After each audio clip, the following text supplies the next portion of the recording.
কারণ আজকের ডেটে দাঁড়িয়ে তুমি কংগ্রেসকে ব্যাখ্যা করতে পারো বিভিন্ন ঘটনার প্রেক্ষিতে, আফটার ইন্ডিপেন্ডেন্স মেবি, বা বিফোর ইন্ডিপেন্ডেন্স হয়তো সেটা রাজনৈতিক কারণ ছিল, নেহেরু বলো, প্যাটেল বলো, গান্ধী বলো, এবং বিপরীতে সুভাষচন্দ্র। কিন্তু কংগ্রেসের যে অ্যাক্টিভিটিসগুলো ছিল তৎকালীন সময়, তাছাড়া তো কেউ ছিল না। এবং কংগ্রেস তো খুব একটা সাদামাটা সংগঠন ছিল না, মানে ভারতের বুকে আন্দোলন করতে হলে কংগ্রেস একমাত্র মানে আজকের কংগ্রেস আর সেই কংগ্রেস এক নয়।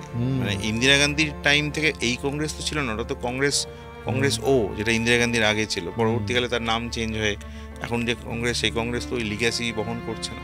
প্রচুর মার খেয়েছে, প্রচুর কষ্ট করেছে। হ্যাঁ, সে তো নিশ্চয়ই, সংগ্রাম তো পুরো কংগ্রেসেরই ছিল সেই সময়। এবং চার্লস টিগার্ট কি করলেন, গোপীনাথের ঘটনাটার ইমিডিয়েট পরে কিন্তু সুভাষ বোসকে অ্যারেস্ট করলেন না, ছেড়ে রাখলেন বিষয়টা। আচ্ছা, এটা কি ফার্স্ট অ্যারেস্ট ছিল? না, সুভাষচন্দ্র এর আগেও অ্যারেস্ট হয়েছে। মানে চার্লস টিগার্টের সময়? চার্লস টিগার্টের সময় এটা ফার্স্ট অ্যারেস্ট সুভাষচন্দ্রের। হ্যাঁ, 24 সাল এটাই ফার্স্ট। আচ্ছা, মানে তারপরে সেখানে মান্দালায় পাঠিয়ে দিয়েছিল তাকে। মান্দালায় পাঠানো। এমন বহু জায়গার হদিশ তুমি বলেছো সেখানে চার্লস টিগার্টের লেখায় পাওয়া গেছে, যেটা খুব একটা স্বাধীনতার ইতিহাসে পাওয়া যায় না। সুভাষচন্দ্র কোথায় কোথায় যাচ্ছেন, হ্যাঁ, কোথায় কোথায় মিটিং করছেন, এগুলো সমস্তটাই ওনার নজরে ছিল। তার নিজস্ব মানে টিগার্ট পেপারস বলতে যেটাকে বোঝায়, তার নিজস্ব ব্যক্তিগত অ্যাজ আ পুলিশ কমিশনার তার যে ফাইল, সেই ফাইলের মধ্যে সেই ডিটেলস প্রচুর আছে। এবং শুধু তাই নয়, টিগার্টের মানে বলতে গেলে চার্লস টিগার্ট নিজে এরকম অনেক কথা না বলেও বলে গেছেন। যেমন চট্টগ্রামের কথা আমি বলছি, তো চট্টগ্রামে কিন্তু চার্লস টিগার্ট একটা বিরাট মানে ভূমিকা নিয়েছিলেন। মানে অস্ত্রাগার লুণ্ঠনের কথা বলছি। অস্ত্রাগার লুণ্ঠনের পরবর্তীকালে সেখানে।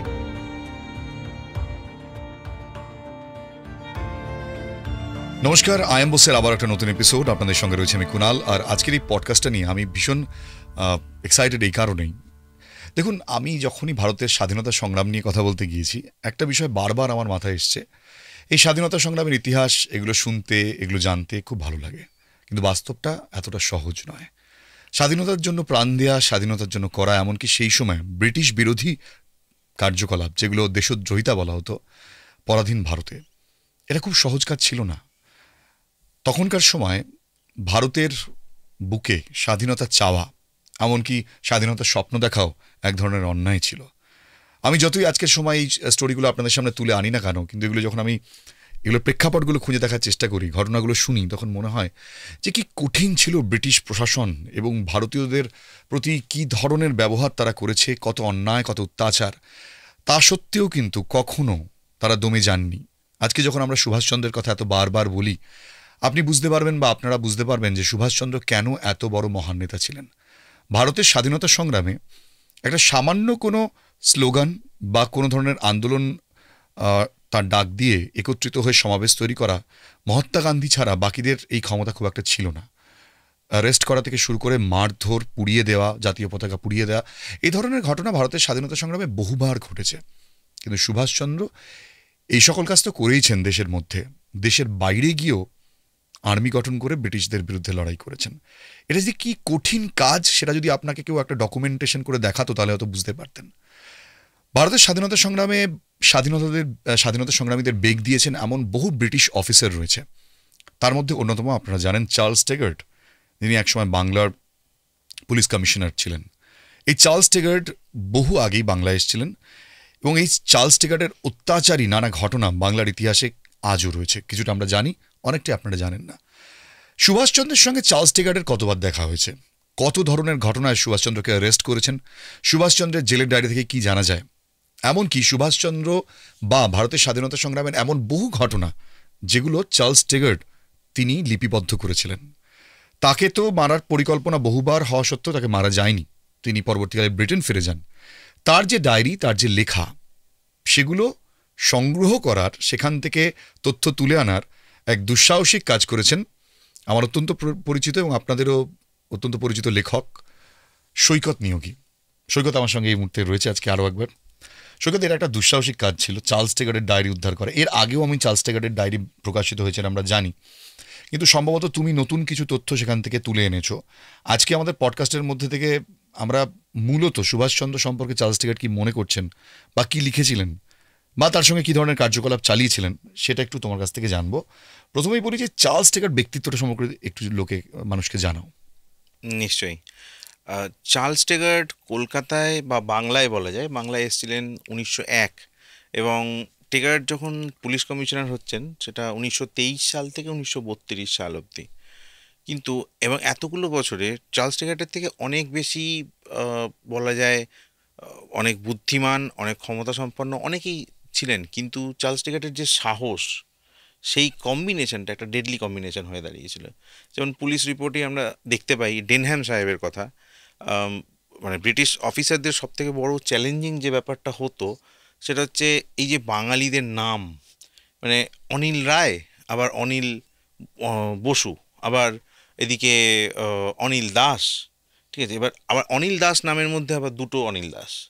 তো আবার তার সময়কাল আবার বিভিন্ন রকম, আবার একই সঙ্গে মানে তাদের জায়গা, তাদের কাস্ট, এই জিনিসগুলো মনে রাখা, মুখস্থ রাখা। তার জন্য পুলিশ অ্যাডমিনিস্ট্রেশনে যেটা করানো হতো ব্রিটিশ পুলিশ অ্যাডমিনিস্ট্রেশনের ক্ষেত্রে, সেটা হচ্ছে বাংলার সমাজ ব্যবস্থা সম্পর্কে পড়ানো হতো। এবং বেশিরভাগই তাদের এরকমই মানে চিন্তাধারা ছিল, যেটা খুব একটা ভুলও নয়, যে মিডল ক্লাসও নয়, মানে লোয়ার মিডল ক্লাস থেকে মূলত বিপ্লবীরা আসতেন। হুম। তো সেই জন্য সেই সমাজ চিত্রটা বোঝানোটা খুব প্রয়োজন ছিল। তো তার জন্য মেমোরাইজ করা, নাম মনে রাখা, মুখস্থ করা, সেগুলো খুব দরকার ছিল। তো সেই জায়গায় কিন্তু ডেনহ্যাম সাহেব চার্লস টিকেটের থেকে অনেক বেশি অভিজ্ঞ ছিলেন, এবং তিনি কিন্তু খুব ভালো মেমোরাইজ করতে পারতেন। কিন্তু ডেনহ্যাম সাহেবের যেটা ছিল না সেটা হচ্ছে সাহস। এবং চার্লস টিকেটের এই সাহসের একটা ছোট্ট উদাহরণ আমি এখানে দিতে চাই। 1930 সালের ঘটনা সেটা। আর প্রথমে আমরা বলে নিচ্ছি, আমরা চার্লস টিগারকে গ্লোরিফাই করছি না কখনো। না, একদমই নয়, চার্লস টিকেটকে গ্লোরিফাই করছি না, কিন্তু চার্লস টিকেট কেন সুভাষচন্দ্রের প্রতিদ্বন্দ্বী হওয়ার যোগ্য সেই বিষয়টা আমরা বলছি। তো মানে একটা ঘটনার কথা বলি খুব ছোট্ট। 1930 সালে যখন টিকেট নিজে বলছেন কোর্টে অ্যাপিয়ার করে, সকাল 11টা, কিড স্ট্রিট থেকে আমি বেরোলাম, এবং আমার গাড়ি যাচ্ছে, তার আগে আগে যাচ্ছে আমার পাইলট কার। হুম। তো যখন আমার গাড়িটা এই ওয়েলিংটন স্কোয়ারের কাছাকাছি এসছে, সেই সময় হঠাৎ আমি একটা বিরাট বড় বিস্ফোরণের শব্দ পেলাম। সেটা পেয়ে আমার যেটা স্বভাব, সবসময় কোথাও কিছু হলেই আমি সবার আগে ডাক করি, নিচু হই। এবং ডাক করার মেন কারণটা হচ্ছে আমার পায়ে আমার রিভলভারটা থাকে, জুতোর সঙ্গে লাগানো থাকে। তো আমি রিভলভারটা তোলার জন্য ডাক করলাম, তখনই আরেকটা বিস্ফোরণ হলো। এবং এই যে সেকেন্ড ব্লাস্টটা, এই সেকেন্ড ব্লাস্টটা কিন্তু আমার গায়ে লাগতে পারতো, কারণ আমার খুব কাছে সেটা হলো, এবং তার স্প্লিন্টারটা লাগলো তার চালকের গায়ে। তো চালক তার স্বভাব সিদ্ধ গতিতে গাড়িটার স্পিড বাড়িয়ে মানে যেখানে এক্সপ্লোশন হচ্ছে সেই জায়গা থেকে দূরে যাওয়ার চেষ্টা করছেন। হুম। টেগার তাকে থামালেন এবং থামিয়ে বললেন গাড়ি ঘোরাও, ওই পরিস্থিতিতে। এবং গাড়িটা ঘোরানো হলো, এবং চার্লস নিজে সেটার বর্ণনা দিচ্ছেন যে 10 গজ দূরত্ব আমি গেলাম, আমার গাড়ি ট্রাভেল করলো। তারপর আমি সামনে দেখতে পেলাম একটা জায়গায় বা রাস্তার মধ্যে একটা বিরাট বড় গর্ত, এবং সেখানে লাল রক্ত পড়ে আছে। তো অনুজা চরণ সেন এবং দীনেশ মজুমদার, এই দুজন যে এক্সপ্লোশনটা যেটা হয়েছিল সেটাতে মানে টিগার্টকে মারার যে 1930 সালের হুম। 25 আগস্ট যে ঘটনা ঘটেছিল, সেই ঘটনার কথা এটা। এবং সেই পরিস্থিতিতে দাঁড়িয়ে অনুজা চরণ সেনকে নিয়ে মানে অত্যন্ত রক্তাক্ত এবং তিনি মারাই যাবেন, মুমূর্ষু অবস্থা, সেই অবস্থায় টেকার তাকে তুলে নিয়ে যাচ্ছেন লালবাজার, যদি তার থেকে কিছু ইন্টেলিজেন্স ইনপুটস পাওয়া যায়। আর একটা দল পুলিশের তারা ছুটলো দীনেশকে ধরতে। তো আমি যেটা বলতে চাইছি যে এই যে ডেসপারেশন, এই জন্যই কিন্তু চার্লস টিগার্টের নামটা উঠে আসে, নামটা নিয়ে কথা হয়। টেনহ্যাম সাহেবের নাম কতজন জানেন? আরও কত, মানে আমাদের তো 10 জন না 12 জন বোধহয়, মানে এই সম্পূর্ণ অগ্নিযুগের সময়কালটা যদি আমরা দেখি, 10 জন না 12 জন পুলিশ কমিশনার ছিলেন। কেন শুধু চার্লস টিগার্টের নামই আমরা শুনতে পাই? চার্লস টিগারের সঙ্গে সুভাষচন্দ্রের প্রথম আলাপ কিভাবে হলো, মানে এই ধরনের ঘটনা? টিগার্ট 1901 সাল থেকেই ডেপুটেশনে ছিলেন বাংলায়, এবং তিনি পুলিশ কমিশনার হচ্ছেন 1923 সালে। তো সেই যে মানে 23 সাল যে সময়টা উনি ডেপুটেড হচ্ছেন, এটা একটা খুব বড় একটা টার্নিং পয়েন্ট বাংলার রাজনীতিতে। তার আগে অবধি আমরা দেখেছি কংগ্রেস সেই চিরাচরিতভাবে যাচ্ছে, সভা করছে, সমাবেশ করছে। তো 1921 সাল যখন সুভাষচন্দ্র এসে কংগ্রেসে যোগ দিচ্ছেন, এবং তারপর থেকে এই যে গয়া কংগ্রেস ঘটল, সে সময়ের পর বাংলার মানে বঙ্গীয় প্রদেশ কংগ্রেস সম্পূর্ণভাবে মানে দেশবন্ধুর গ্রিপে এসে এসে গেল, মানে গান্ধীর হাত থেকে দেশবন্ধুর হাতে। হুম। মানে গান্ধী সরাসরি বললেন যে ওটা তো কংগ্রেস নয়, ওটা একটা বিপ্লবী কংগ্রেস। এবং দেশবন্ধু যেটা করছিলেন সেটা হচ্ছে অনুশীলন এবং যুগান্তর, এই দুটো দলের মধ্যে এত ভাগাভাগি ছিল যে এরা কোনো বিপ্লবী অপারেশন সাকসেস হচ্ছিল না। দেশবন্ধু চাইছিলেন যে এই দুটো দল এক হোক, কিন্তু দেশবন্ধুর এমন একজন ফ্রেশ একজন নেতার দরকার ছিল যে এই দুজনের কাছে সমানভাবে যেতে পারবে, এবং সেই জায়গাটা সম্পূর্ণভাবে পূর্ণ করলেন সুভাষ বোস এবং সত্যেন মিত্র। অবশ্যই সত্যরঞ্জন বক্সী আরও অনেকেই ছিলেন, অনিল বরণ রায়ও ছিলেন যিনি পরবর্তীকালে অরবিন্দের কাছে চলে যান, অনেকেই ছিলেন অল্প বয়সী। এই ওই সময়ের যে বঙ্গীয় প্রদেশ কংগ্রেস, তার নেচার কিন্তু পাল্টে গিয়েছিল। এবং দেশবন্ধুর দরকার ছিল এমন একজন নেতার, যুব নেতার, যে অনুশীলন এবং যুগান্তর এই দুই দলের কাছে গিয়েই তাদের ডিসপুটগুলোকে মেটাতে পারবে। এবং সুভাষ বোসের যেটা মানে এই সময় একটা ক্যারিসম্যাটিক ব্যাপার, যে সুভাষ বোস খুব কম ইনফ্রাস্ট্রাকচারের মধ্যে কিন্তু এই ব্যবস্থাটা করতে পেরেছিলেন। এবং যেটা হয়েছিল ওই ভবানীপুরে একটা সুভাষচন্দ্রের নিজস্ব একটা গ্রুপ ছিল, বিপ্লবী দল ছিল। এর সঙ্গে কিন্তু অনেকে যুক্ত, এর সঙ্গে নজরুল ইসলামেরও যোগ ছিল। মানে নজরুল ইসলামের তখন ধূমকেতু পত্রিকার যে অফিস ছিল, সেখানে বিপ্লবীদের একটা আড্ডাখানা হয়ে উঠেছিল, যেখানে গোপীনাথ সাহা আসতেন। এবং এই এই যে জায়গাটা সুভাষচন্দ্র পূরণ করলেন, তার ফলে তাকে ক্যাপ্টেন বলে ডাকতেন দেশবন্ধু, যে আমার ক্যাপ্টেন সুভাষ। তো সে যার ফলে চার্লস টেগার্ট পুলিশ কমিশনার হিসেবে যখন 24 সালে আসছেন, তখন কিন্তু একটা ভয়াবহ পরিস্থিতি। কারণ 23 সাল থেকে কংগ্রেসের আন্ডারে যত পত্রিকা ছিল, বিপ্লবী মানে পত্রিকা ছিল, সব পত্রিকাগুলোই কিন্তু মানে বিভিন্ন কোনো না কোনো বিপ্লবী দলকে রিপ্রেজেন্ট করতো বাংলার বিভিন্ন জায়গা থেকে। এবং বিভিন্ন দলের একজন করে অন্তত নেতা, যারা কলকাতায় স্বরাজ্য দলের সঙ্গে যুক্ত হচ্ছেন, মানে দেশবন্ধুর স্বরাজ্য দল। তো স্বরাজ্য দল কিন্তু ওপরে আউটফিটটা কংগ্রেসের, কিন্তু ভেতরে কিন্তু সম্পূর্ণভাবে একটা সহিংস দল। আচ্ছা।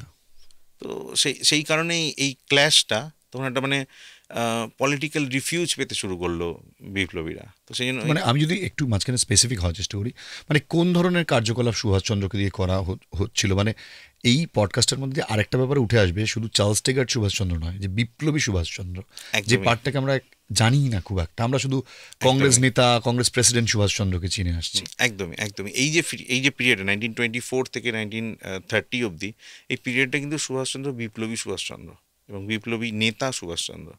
কেন এই কথাটা বলছি, কংগ্রেসের থেকে একটা সার্কুলার জারি করলেন সুভাষ, যে এরকম চন্দ্রগ্রহণের একটা রাত, সেটা 1924 সালের ফেব্রুয়ারি মাসের সম্ভবত একটা সময় ছিল। তো সেই চন্দ্রগ্রহণের রাতে সবাই পুণ্য স্নান করবে ঘাটে, গঙ্গার ঘাটে পুণ্য স্নান করবে।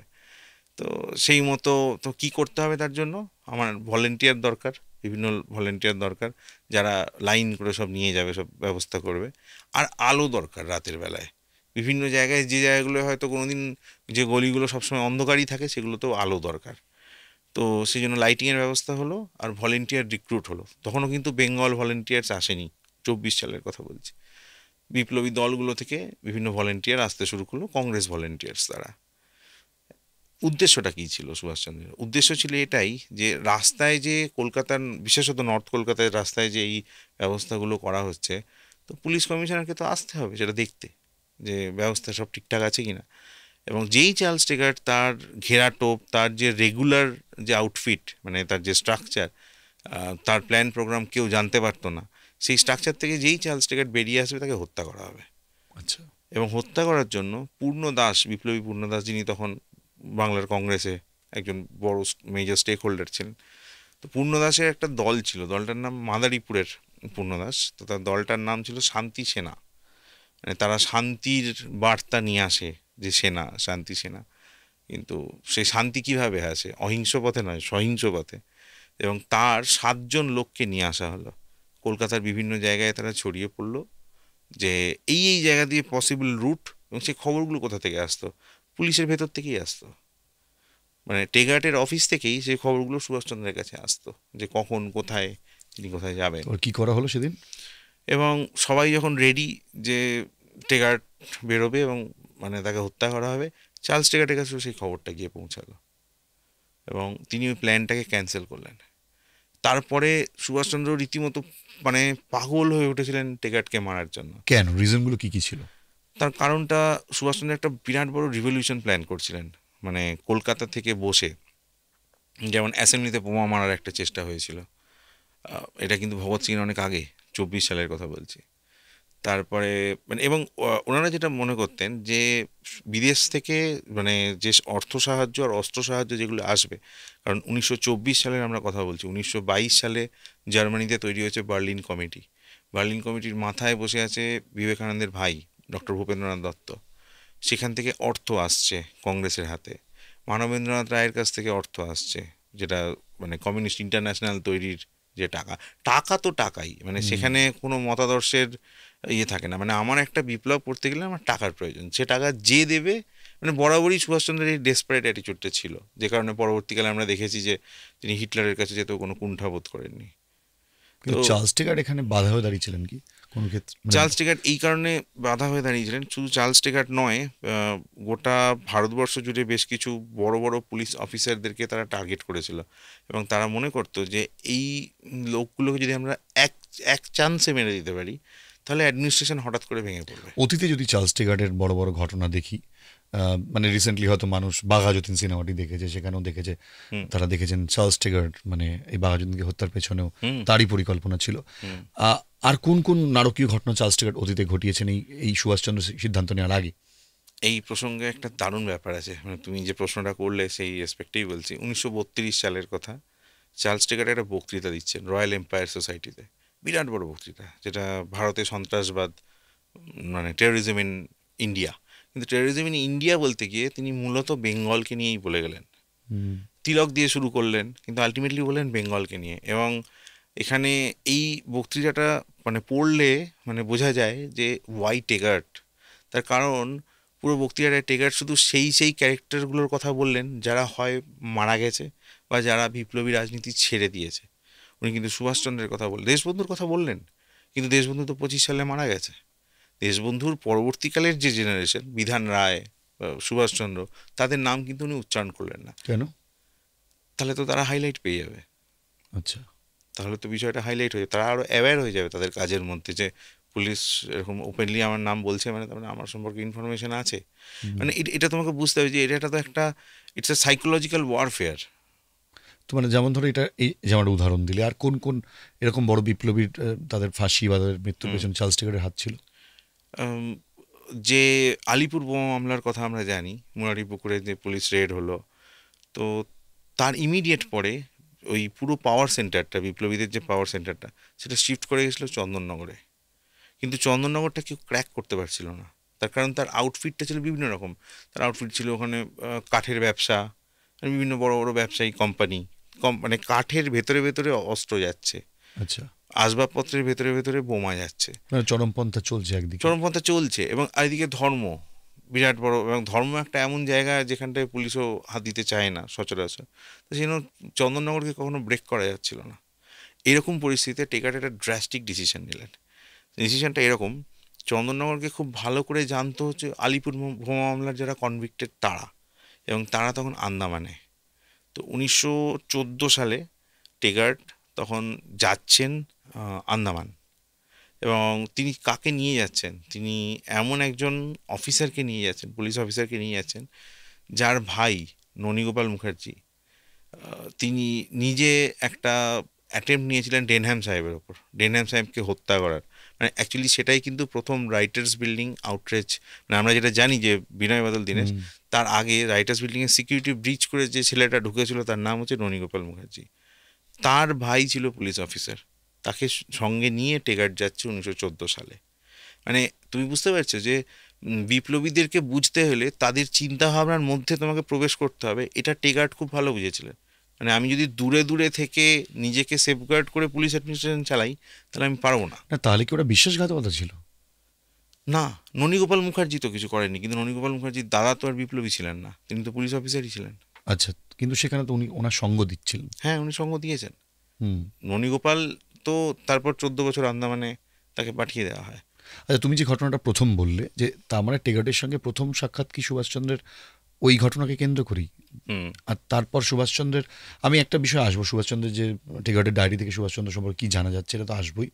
আমি জাস্ট পডকাস্ট শুরু হওয়ার আগে তোমার সাথে একটা কথা হচ্ছিল, আমি গতকালই একটা মুভি দেখছিলাম যে আয় বতন মেরে বতন, রিসেন্টলি বেরিয়েছে ফিল্মটি।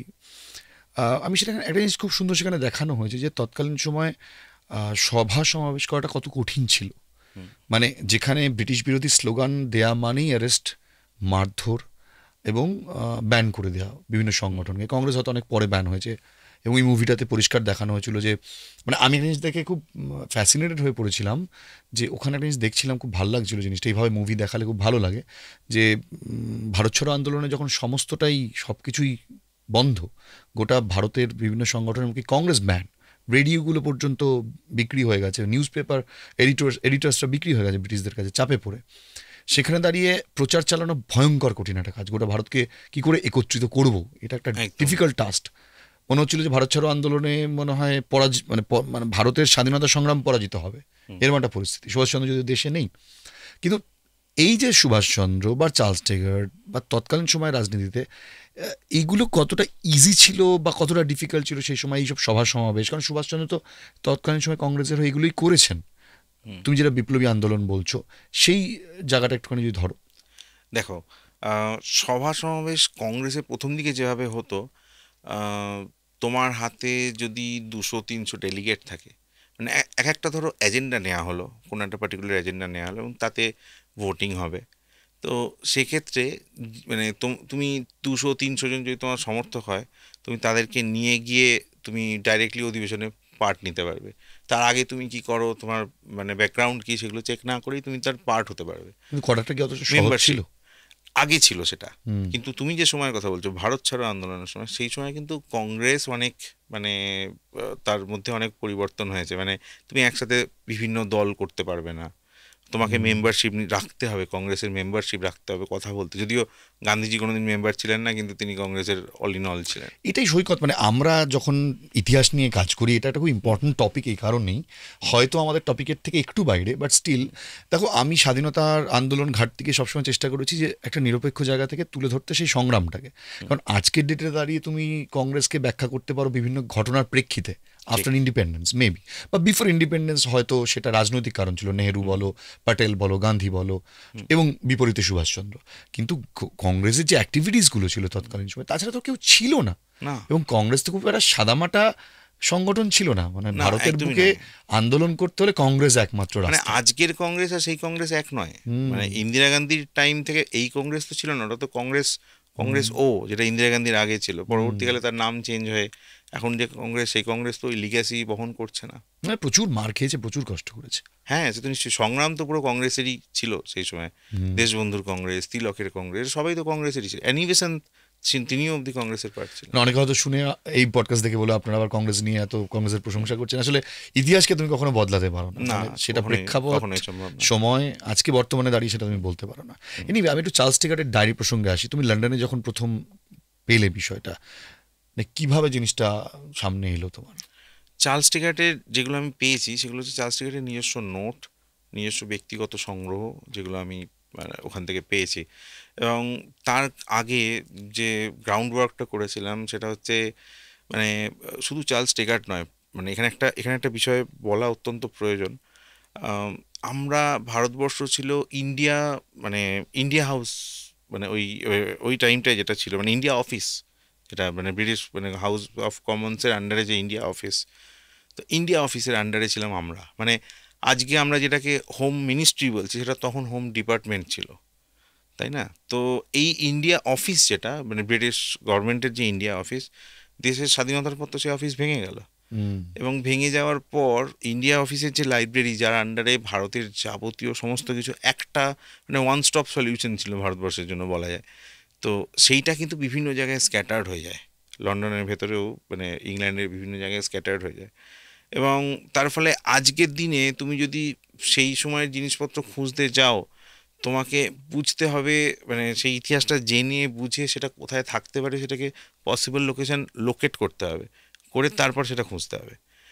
তো আমার চার্লস টেগার্ট নিয়ে জানার খুব ইচ্ছা ছিল, তার এবং মানে তার যে অ্যাক্টিভিটিস, তা আমি যেগুলো পেয়েছি ওখান থেকে টেগার্ট সম্পর্কিত, তার মধ্যে আছে প্রচুর পেপার কাটিংস। মানে এটা ঠিক চার্লস টেগার্টের ডায়েরি নয় এটা, কারণ চার্লস টেগার্ট সেই অর্থে কোনো ডায়েরি রেখেনি, কিন্তু তার যে ব্যক্তিগত নোট এবং বিভিন্ন বিপ্লবীদের ছবি, বিভিন্ন অ্যাকশনের ছবি, যেগুলো তাকে চ্যালেঞ্জ দিয়েছিল, লিটারালি চ্যালেঞ্জ দিয়েছিল, সেই ধরনের জিনিসপত্রগুলো তিনি কিন্তু সারা জীবন রেখে দিয়েছিলেন নিজের মানে কাছে। এগুলো কি নথি আকারে রয়েছে? নথি আকারে রয়েছে, এবং তার মধ্যে তার নিজের নোট, মানে ওখানে একটা খুব ইন্টারেস্টিং ব্যাপার আছে। লেনিন মারা যাওয়ার পর লেনিনকে গ্লোরিফাই করে একটা লাইন আছে যে তিনি সর্বসাধারণের নেতা এরকম বলে। তো চার্লস টেগার দেখছি তার আন্ডারে লাল করে একটা দাগ দিয়েছেন। তো এটা হতেই পারে, মানে অ্যাজ অ্যান ইম্পিরিয়ালিস্ট চার্লস টেগার হয়তো সেই জায়গাটার সঙ্গে সমর্থন করেন না ব্যক্তিগতভাবে। চন্দ্র সম্পর্কে কি বলছেন? সুভাষচন্দ্র সম্পর্কে বলতে গেলে প্রচুর পত্রিকা আছে, মানে ওই সময়ের ফরওয়ার্ড পত্রিকা, যেটা দেশবন্ধুর আন্ডারে মানে শুরু হয়েছিল, যেটা সুভাষচন্দ্র এই মাথা ছিলেন। তো সেই সমস্ত পত্রিকাগুলোতে সুভাষচন্দ্র সম্পর্কে যা যা লেখা হচ্ছে সেগুলো তিনি নিজের কাছে পেপার কাটিং হিসেবে সংগ্রহ করেছেন।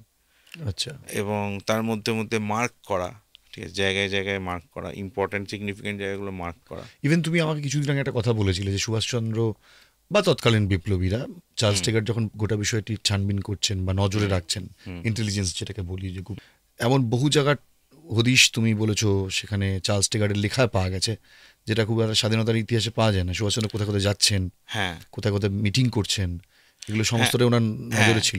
তার নিজস্ব মানে টেগার্ড পেপারস বলতে যেটাকে বোঝায়, তার নিজস্ব ব্যক্তিগত অ্যাজ আ পুলিশ কমিশনার তার যে ফাইল, সেই ফাইলের মধ্যে সেই ডিটেলস প্রচুর আছে। এবং শুধু তাই নয়, টেগার্টের মানে বলতে গেলে চার্লস টেগার্ট নিজে এরকম অনেক কথা না বলেও বলে গেছেন। যেমন যেমন চট্টগ্রামের কথা আমি বলছি।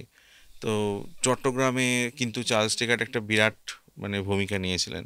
মানে অস্ত্রাগার লুণ্ঠনের কথা বলছো? অস্ত্রাগার লুণ্ঠনের পরবর্তীকালে সেখানে মানে অস্ত্রাগার লুণ্ঠনের সময়টা তো এটা লিটারালি একটা কোল্যাপস করেছিল, মানে একই সাথে একটার পর একটা সিরিজ অফ ইভেন্টস ঘটছে। এবং মানে তার আগের কিছু মানে ফাইলে কিছু ঘটনা আছে এরকম, মানে সুভাষচন্দ্র মানে বলছেন যদি এই মানে চট্টগ্রাম অস্ত্রাগার লুণ্ঠনটা যদি সাকসেস হয়, এই মডেলটা যদি সাকসেস হয়, তাহলে এই মডেল গোটা ভারত মানে গোটা বাংলাতে ইমপ্লিমেন্ট করবে, হয়ে যাবে। আচ্ছা, ইমপ্লিমেন্ট করবে সুভাষ বোস। সে এই চার্লস টেগারের লেখা থেকে পাচ্ছ? না, তার তার ফাইল থেকে পাচ্ছি, ওই চার্লস টেগারের ফাইল থেকে পাচ্ছি। ফাইল থেকে পাচ্ছি। এবং বিষয়টা হচ্ছে এটা কিন্তু কোনো আইসোলেটেড ঘটনা নয়। মানে অ্যাকচুয়ালি চট্টগ্রামে যদি আমরা দেখি, ভদ্রলোকের নাম ভুলে যাচ্ছি, কংগ্রেসের যিনি রিপ্রেজেন্ট করতেন আগে, তো তিনি অনেকটা নরমপন্থী ছিলেন। এবং গণেশ ঘোষ, মাস্টারদা, ওনারা 1928 সালে যখন কলকাতা কংগ্রেস হচ্ছে তারা এখানে এসেছিলেন মানে কলকাতাতে। এবং বেঙ্গল ভলেন্টিয়ার্সের যে আউটফিট সেটা দেখে তারা চট্টগ্রামে সেরকম একটা ভলেন্টিয়ার গ্রুপ কর্পস তৈরি করার একটা প্ল্যান করেন। এবং কিন্তু তার জন্য তো টাকা লাগবে, টাকাটা কে দেবে? তো সুভাষচন্দ্র কলকাতা কর্পোরেশন থেকে সেই টাকা দেওয়া শুরু করলেন, মানে বিভিন্নভাবে। মানে ওখানে একটা ইউথ অ্যাসোসিয়েশন তৈরি হলো, যারা বিভিন্ন খেলাধুলার কম্পিটিশন বিভিন্ন রকম করতো। তো সেই জায়গাগুলোতে কলকাতা কংগ্রেস মানে কলকাতা কর্পোরেশন থেকে টাকা দেয়া হতো। এবং মনে রাখতে হবে 1930 সাল, কলকাতায় কিন্তু সুভাষচন্দ্র তখন মেয়র। তো সেই জন্য সেই কাজগুলো অনেক সহজ হয়েছিল। সেই টাকা, সেই ইনভেস্টমেন্ট যেটা চট্টগ্রামে মানে যার থ্রু দিয়ে চট্টগ্রাম যুব বিদ্রোহটা সংগঠিত হলো, তার সম্পূর্ণ টাকা কিন্তু সুভাষচন্দ্রের কাছ থেকে গেছে। আচ্ছা, মানে সুভাষচন্দ্রের নয়, ইনফ্যাক্ট বলতে গেলে মানে তার তার প্রধান মাথা কিন্তু ছিলেন সুভাষচন্দ্র। কি ধরনের কার্যকলাপ চালাচ্ছেন তিনি? যেমন আমি বলছি, এই যে চট্টগ্রাম অস্ত্রাগার লুণ্ঠনের ঘটনাটা ঘটলো, ঘটার পর যে গণেশ ঘোষদের যে কেসটা উঠলো, মানে কোর্টে যে কেসটা উঠলো, অম্বিকা এবং আরও অন্যান্য অনেকে ছিলেন, সুরেশ দে যিনি জালালাবাদের এতে নেতৃত্ব দিয়েছিলেন, তিনি পরবর্তীকালে শ্রীলেদার্স যে দোকানটা সেটা কিন্তু তাদেরই, সুরেশদের নিজের এতে তৈরি। তো এই এই যে ক্যারেক্টার্সগুলো মানে যুব বিদ্রোহের যারা স্টলওয়ার্ড, ঠিক আছে, যারা পরবর্তীকালে বেঁচে থাকলেন, তো তাদের তাদের মানে তারা কিন্তু খুব অল্প সময় পেয়েছিল, 1928 থেকে 1930, 2 বছর। এবং 2 বছরের মধ্যে ওরকম একটা রিভলিউশনারি গ্রুপ তৈরি করা, ইটস লিটারালি ইম্পসিবল। যদি না তুমি একটা টার্গেট নিয়ে চলো যে হ্যাঁ আমি ওই সালের ওই সময়তেই এরকম ওয়াগন ব্রেকিংটা করব ধুম স্টেশনের কাছে, ওই সময়তেই আমি এই কী বলে পাহাড়তলি আক্রমণ করব, এরকম যদি আগে থেকে টার্গেট না নিয়ে চলো তো এটা পসিবল না। মানে পুরো ব্যাপারটাই কিন্তু প্ল্যান, এটা কোনো রাতারাতি নয়। তো পুলিশ অ্যাডমিনিস্ট্রেশন তখন সম্পূর্ণ ভেঙে পড়ে। এবং সেই সময়ের যে টেলিগ্রামগুলো কলকাতার সঙ্গে যাতায়াত করছে, সেই সময়ের প্রচুর নিউজ পেপারস আমি লন্ডন থেকে পেয়েছি আর কি, যে মানে ইমিডিয়েট 18ই সেপ্টেম্বর যে সময় ফার্স্ট জালালাবাদের ঘটনাটা ঘটলো, তো সেটা দেখলে বোঝা লিটারালি টেরার চলছে। ইটস নট অনলি ইন মানে ইন্ডিয়া, মানে মানে লন্ডনে বলছে পুলিশ রীতিমতো ভয় পাচ্ছে, মানে ব্রিটেন ভয় প্রচণ্ড ভয় পাচ্ছে। পাচ্ছে, এবং ওখানে কাউকে মানে পাঠানোর জন্য একজন সার্জেন্টকে পাঠিয়েছিল, ওনার নামটা এই মুহূর্তে আমার খেয়াল পড়ছে না, যিনি মারা যান প্রথমেই। ঠিক আছে, তারা মানে তারা মানে তাদের পুরো গ্রুপটাকে রীতিমতো কচু কাটা করা হয়। আচ্ছা, তারপরে আস্তে আস্তে আস্তে আস্তে যখন টেলিগ্রাফ সব ব্যবস্থা সব মানে কেটে দিয়েছিল, তো আস্তে আস্তে আস্তে আস্তে টেগার্ডস এই কেসটা টেক ওভার করে। অস্ত্র চালাচালির মামলা সুভাষচন্দ্রের বিরুদ্ধে ছিল। ভয়ানক রকমভাবে ছিল। এবং সুভাষচন্দ্র 24 সালের কনটেক্সটে যদি আমরা ফিরে আসি, আহ, এটা আমরা 2024-এ বসে আছি, 100 বছর আগে আসতে। 100 বছর আগে আজ থেকে 1 মার্চ গোপীনাথ সাহা, যিনি চার্লস টেগার্টকে হত্যার চেষ্টা করেছিলেন, তার ফাঁসি হয়। এই গোপীনাথ সাহার আজ অবধি কোথাও কোনো ছবি ছিল না। ইন্টারনেটে একটা ছবি পাওয়া যায়, সেটা বোধহয় হাতে আঁকা, এর বাইরে কোথাও কোনো ছবি ছিল না।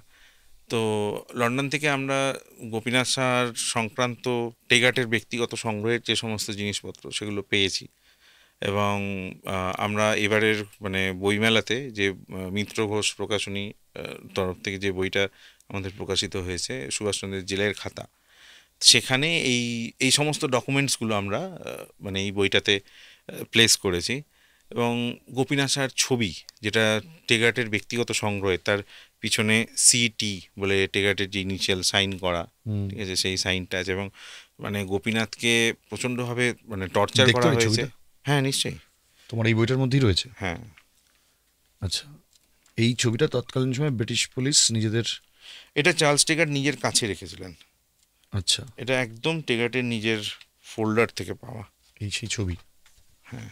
আচ্ছা আচ্ছা আচ্ছা, চার্লস টেগার্ডের ব্যক্তিগত এবং সংগ্রহে রাখা নিগৃহীত এবং হুম, প্রহিত বিপ্লবী গোপীনাথ সাহার এই ছবিটাই মানে একমাত্র ছবি যেটা আগে। একমাত্র ছবি, যেটা এর আগে কোনো ছবি ছিল না মানে আচ্ছা আচ্ছা আচ্ছা, গোপীনাথ সাহার। এটা তুমি ওই ফাইল থেকে পেয়েছো? হ্যাঁ, টেগার্টের ব্যক্তিগত সংগ্রহ থেকে পেয়েছি। আচ্ছা এবং আচ্ছা তুমি আচ্ছা। দেখতে পাচ্ছ এখানে তার মাথায় ব্যান্ডেড করা, হুম মানে হুম। তাকে ওইভাবে ফেলে রাখা হয়েছে। এবং গোপীনাথ সাহার ওপর আমি মানে এটা একটা ছবি তুলে নিচ্ছি যাতে অবশ্যই দর্শকরা এই অবশ্যই ছবিটা দেখতে পারে, মানে আপনারা, আমি জানি আমি যখন দেখছি আপনাদের ইচ্ছে হচ্ছে এই ছবিটা দেখার জন্য, আমি একেবারে এই ছবিটা তুলেই আপনাদের দেখা যে ছবিটা ঠিক কেমন, মানে কি যেটা সৈকত।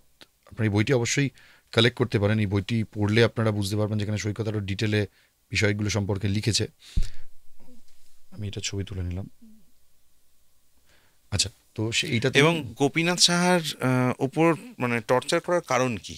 হুম তার কারণটা হচ্ছে একটা একা ছেলে হঠাৎ করে চার্লস টেগার্টকে মারার জন্য বন্দুক পেল কোথা থেকে। তার একটা খাকি ড্রেস ছিল, এবং ওই ড্রেসটা সচরাচর যারা মানে পুলিশ পুলিশ অফিসার ঠিক নয়, মানে ধর রাস্তার কোনো কাজে মানে রিক্রুটেড হয়েছে কন্ট্রাকচুয়াল বেসিসে, সেরকম ধরনের কোনো লোকজন তাদের ধরনের জামা, মানে সে জানলো কী করে যে আমি যদি ওই জামাটা পরে পার্ক স্ট্রিটের ওরম জায়গাটায় যাই তাহলে সচরাচর আমাকে কেউ সন্দেহ করবে না। তার কাছে বন্দুকটা এলো কোথা থেকে? তো এরকম তো হঠাৎ করে একটা ছেলে এরকম হতে পারে না। হুম তো তার সে কোন দলে বিলং করতো সেটা জানার জন্য তার উপর ভয়ানক টর্চার হয়েছে। এবং ওই অল্প বয়সের একটা ছেলে, সে কিন্তু মানে ভেঙে পড়েনি। এবং তার যে কথাবার্তাগুলো মানে যেগুলো কোর্টে দাঁড়িয়ে যে কথা, সেগুলো তো ওখান থেকে পেয়েছি, সেখানে মানে লিখছে, সে বলছে আহ, মানে সে বলছে যে আমি টেগার্টকে প্রথম থেকেই মারতে মানে চেয়েছিলাম, এবং আমার দুর্ভাগ্য যে আমি আর্নেস্ট ডে বলে একজন অন্য একজন সাহেবকে ভুল করে মানে হত্যা করে ফেলি। তো সেই সেই দিনটার বর্ণনা পাওয়া যাচ্ছে সমকালীন বিভিন্ন পত্রপত্রিকা থেকে, যেগুলো টেগার্ট নিজের সংগ্রহে রেখেছিলেন।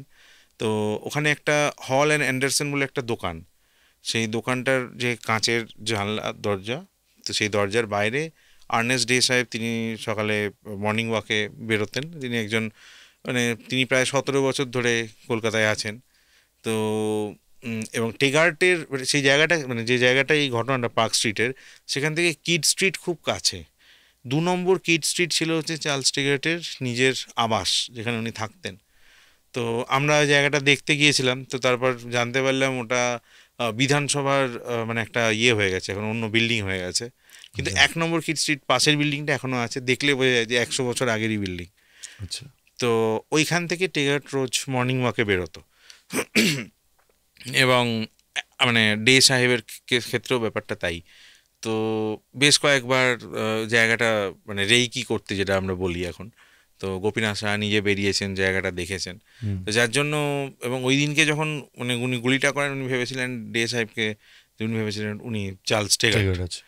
তো এবং একটা প্রচণ্ড আত্মপ্রশস্তি ছিল যে ঘটনাটার পরে। তো তারপর যখন তাকে নিয়ে যাওয়া হয় লালবাজারে, লালবাজারে যখন চার্লস টেগার্টের মুখোমুখি হয়েছে, তখন তিনি বুঝতে পারলেন।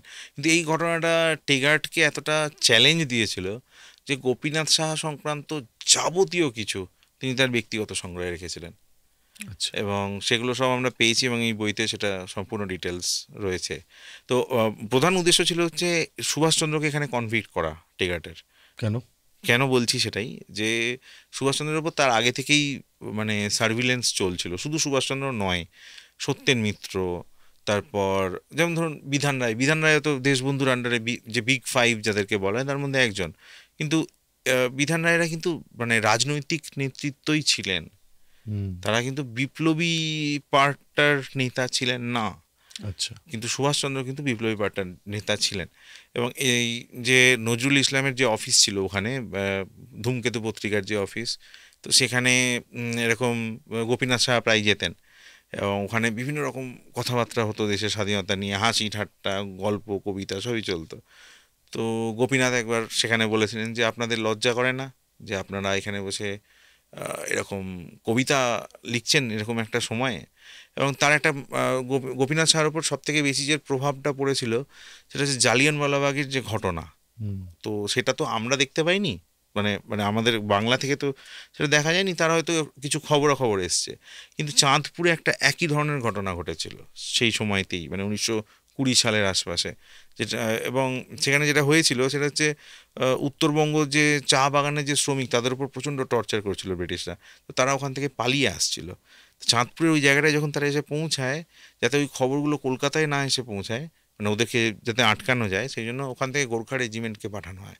এবং এই চাঁদপুরের ওই এরিয়াটাকে কর্ডন করে ঠিক জালিয়ানওয়ালাবাগের কায়দাতেই, মানে তাদের গুলি করে সেখানে তাদেরকে মানে হত্যা করা হয় আর কি। গোর্খা রেজিমেন্ট ব্যাপারটা মানে ব্রিটিশরা আজও ভুলতে পারেনি। না, ওদের রেজিমেন্ট এখন গোর্খা রেজিমেন্ট রয়েছে, হ্যাঁ, সে তো এখনো ওরা রয়েছে আমাদের। নেপাল থেকে নিয়ে করেছে, মানে ওটা হ্যাঁ। ওরা ভুলতে পারেনি কখনো যে হুম। ওই রেজিমেন্টটা ওদের কাছে মানে বেস্ট। ওটা খুব শ্রুড একটা ইয়ে ছিল, মানে যে কোনো রকম শার্প অ্যাকশন সেই ধরনের ক্ষেত্রে এটা ব্যবহার মাঝখানে করে। এটা নিয়ে থ্রেটও দিয়েছিল, হ্যাঁ, চায়না টাইপ অফ, হ্যাঁ, হ্যাঁ, তারাও হ্যাঁ, এরকম একটা রেজিমেন্ট বানিয়ে হ্যাঁ, ইন্ডিয়াকে ভয় দেখানোর চেষ্টা করছে। হ্যাঁ। হ্যাঁ, তারপর বলো। তো তো ওই ওই ওই ঘটনাটার পরে যেটা হয়েছিল, বিভিন্ন বিপ্লবী দল থেকে প্রতিনিধি পাঠানো হয় যে দেখে এসো জায়গাটা কীরকম। মানে আমরা জালিয়ানওয়ালাবাগ পৌঁছাতে না পারলেও এখানটা দেখে আছি, এবং তার রিপারকেশনটা কিন্তু পত্রিকায় ওই সময়ের বিভিন্ন জায়গাতে হয়েছিল। গোপীনাথ সাহা গিয়েছিল সেই জায়গাটা দেখতে, আচ্ছা। এবং গোপীনাথ সাহা কোন দলের লোক ছিল পুলিশের কাছে কিন্তু সে মুখ খোলেনি। হুম। কিন্তু পরবর্তীকালে অন্যান্য যে অ্যাসোসিয়েটেড পেপারস থেকে, যেটা টেগার্টের নথিতে থেকে যেটা পাচ্ছি, গোপীনাথ সাহা কিন্তু ছিল এই ওয়েলিংটন স্কোয়ারের এখানে রেড বেঙ্গল বলে একটা দল ছিল, যেটা বিপ্লবী সন্তোষ মিত্রের দল। তো এই সন্তোষ মিত্র 1930 সালে এই এখন যেটা খড়গপুর, আইআইটি খড়গপুর, মানে সেখানকার যে জেল ছিল আর কি, হিজলি জেল, তো হিজলি জেলের শুট আউটে তার মৃত্যু হয়েছিল, মানে যার নামে এখন সন্তোষ মিত্র স্কোয়ার। যার নামে এখন সন্তোষ মিত্র স্কোয়ার। এবং এই সন্তোষ মিত্র আবার বিপ্লবাচার্য জ্যোতিষ ঘোষের আত্মীয় ছিল আর কি। আচ্ছা। তো সেই দিক থেকে চন্দননগরের সঙ্গে কানেক্টেড ছিল, মানে চন্দননগর থেকে যদি তোমাকে বোমা আনাতে হয় কলকাতায়, সব শর্টেস্ট রুট ছিল হচ্ছে সন্তোষ মিত্রের রেড বেঙ্গল দল। আচ্ছা, মানে এরা কি কোথাও মানে সেই সময় কংগ্রেসের বা তৎকালীন যে বিপ্লবী আন্দোলনের কথা হুম। বলছো, মানে কোথাও সুভাষচন্দ্র দ্বারা ইন্সপায়ার্ড ছিল? হ্যাঁ, মানে এই রেড বেঙ্গল দলের সাথে সুভাষচন্দ্রের ওতপ্রোতভাবে মানে সুভাষচন্দ্র জড়িত ছিল। তাহলে সুভাষচন্দ্রকে সেই সময় অ্যারেস্ট করলে তো সমস্যার সমাধান হয়ে যেত, তাহলে হ্যাঁ, সেটা সম্ভব এটা হয়নি? একটা অদ্ভুত একটা ঘটনা আছে, মানে কিছু যেটা বিপ্লবীদের মেমোর্স থেকে পাওয়া যায় যে সুভাষচন্দ্রের সঙ্গে ডাইরেক্ট কানেকশনটা কোথায়, গোপীনাথের।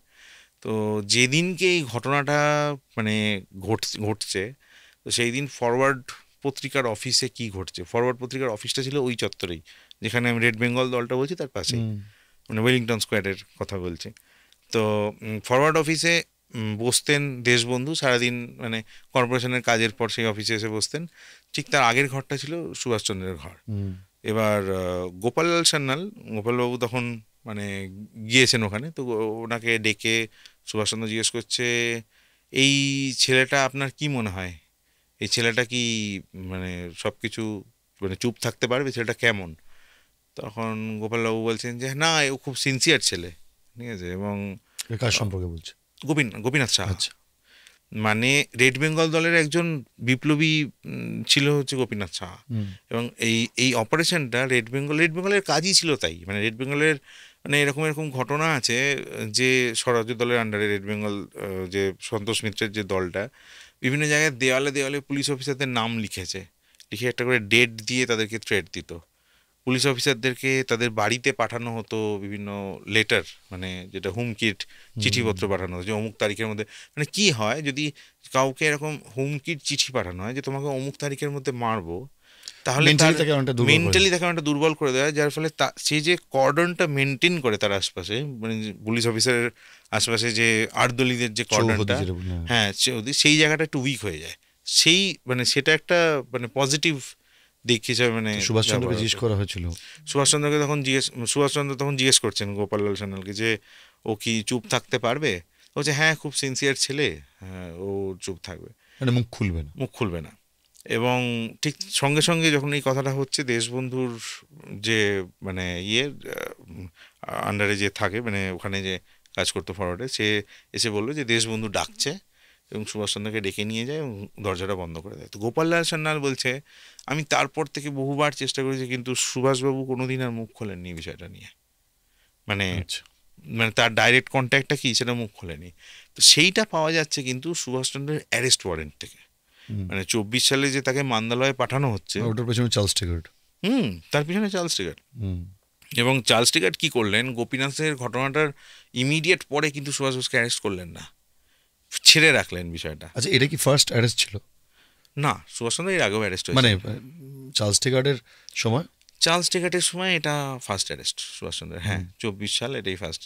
আচ্ছা, মানে তারপরে সেখানে মান্দালয়ে পাঠিয়ে দিয়েছিল তাকে। মান্দালয়ে পাঠানো হয়। এবং এই এই যে মানে এই সময় আরেকটা ঘটনা ঘটে যেটাতে বোঝা যাচ্ছে যে অস্ত্রের প্রতি কতটা সুভাষচন্দ্রের টান মানে ছিল। টোপ একটা দেওয়া হয়েছিল, যেটা মাঝখানে এই এক্স্যাক্টলি, ঘটনাটা, যেটা এক্স্যাক্টলি দেশবন্ধুকে দেশবন্ধুকে যে টোপটা মানে দেয়া হয়েছিল, মানে অ্যাকচুয়ালি দেশবন্ধু তো এরকম প্রচুর মানে দেশবন্ধু যে কেসগুলো লড়তেন, উকিল হিসেবে যে কেসগুলো লড়তেন, সেগুলো মূলত হচ্ছে বিভিন্ন ক্রিমিনালদের হয়ে, পার ক্রিমিনাল যাকে বলে। হ্যাঁ পার ক্রিমিনাল, যাদের যাদের হাতে টাকা আছে, যারা জানে যে আমরা অপরাধটা করেছি, কিন্তু টাকা দিয়ে আমরা পার পাবো, এবং জিতিয়ে দিলে সেই পয়সা দিয়ে দেশ সেই টাকা দিয়ে বিপ্লবীদেরকে দেওয়া হতো।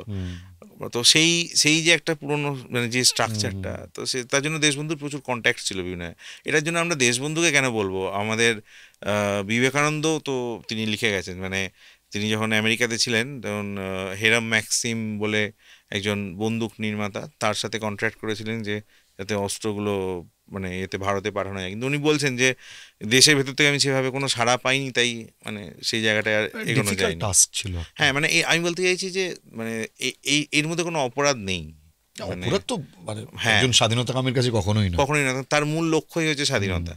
তারপর দেশবন্ধুর ঘটনা। তো দেশবন্ধু যখন এরকম বক্তৃতা দিচ্ছেন, তো এটা সবার অলক্ষ্যে ভূপেন্দ্র কিশোর রক্ষিত রায়ের লেখায় পাওয়া যায়, সবার অলক্ষ্যে বইতে। এবং তিনি একজন জার্মান মানে আর্মস ডিলার, সে এসে দেশবন্ধুকে বলবে যে আমার কাছে এরকম 600টা মতো পিস্তল আছে, তো আপনার কি এগুলো প্রয়োজন? দেশবন্ধু হাসতে হাসতে বলেন যে ওগুলো তো আর আমি দেখছি না এখন, সুভাষ আর সত্যেন আছে, ওদেরকে দাও, ঠিক আছে, মানে ওরাই এই বিষয়টা জানে। তো তারপর মানে সুভাষচন্দ্র এবং সত্যেন মিত্র তারা মানে সেখানে কন্ট্যাক্ট করে তাদের সাথে, এবং ওই জায়গাটাতেই মানে ইন্টেলিজেন্সের র্যাকেট, সেই জায়গাটাতেই সুভাষচন্দ্রকে ধরে, অ্যারেস্ট করে। এটা কোন সাল ছিল? 24 সালের ঘটনা। 24 ছিল। এটা প্রবাবলি আচ্ছা। অক্টোবরের ঘটনা। এবং সে ভয়ানক অ্যারেস্ট, মানে শুধু মানে অ্যারেস্ট ওয়ারেন্টে নাম আছে সত্যেন মিত্র, সুভাষ বোস, এবং তাছাড়াও 70 না 71 জন টোটাল অ্যারেস্ট হয়।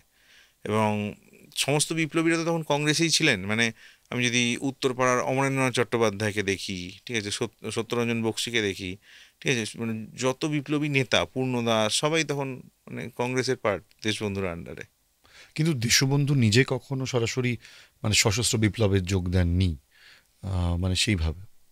দেশবন্ধু এমন একটা সময়ে দাঁড়িয়েছিলেন যে সময়ে সশস্ত্র বিপ্লব আর মানে নিয়মতান্ত্রিক রাজনীতি দুটো সম্পূর্ণ আলাদা মানে ট্র্যাক ছিল স্বাধীনতার ক্ষেত্রে। যদি আমরা ধরি, কংগ্রেস তার নিজের মতো করে রিফর্মেশনের মধ্যে দিয়ে স্বাধীনতা চাইছে, আর বিপ্লবীরা চাইছে রাতারাতি স্বাধীনতা। তার মানে যে সুভাষচন্দ্র দেশবন্ধু শিষ্য ছিলেন, হুম। তিনি একদিকে এই কাজটাও করছেন, আবার হ্যাঁ, অন্যদিকে দেশবন্ধুই কংগ্রেসের হচ্ছেন সেই রাজনীতিও নেতা। করছেন। একদম দেশবন্ধু। তিলক ভেবেছিলেন, তিলক চেষ্টা করেছিলেন, তার মতো করে অনেক দূর চেষ্টা করেছিলেন।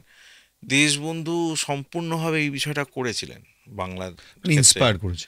না, হ্যাঁ, ইন্সপায়ার তো করেছিলেন তিলক, হ্যাঁ, কিন্তু না, আমি বলছি দেশবন্ধু, যে দেশবন্ধু ইন্সপায়ার করেছেন তার ছেলেদের এই। দেশবন্ধু ডাইরেক্ট এই দুটো যে নিয়মতান্ত্রিক রাজনীতির যে রাস্তা আর যে সশস্ত্র বিপ্লবের রাস্তা, দুটোকে এক জায়গায় মিলিয়ে দিলেন। সেই কারণে কি গান্ধীর এত প্রিয় হ্যাঁ, পাত্র ছিলেন একদমই সুভাষ? একদমই একদমই তাই, একদমই তাই। কিন্তু দেশবন্ধুকে তো অনেকটাই ট্রাস্ট করতেন।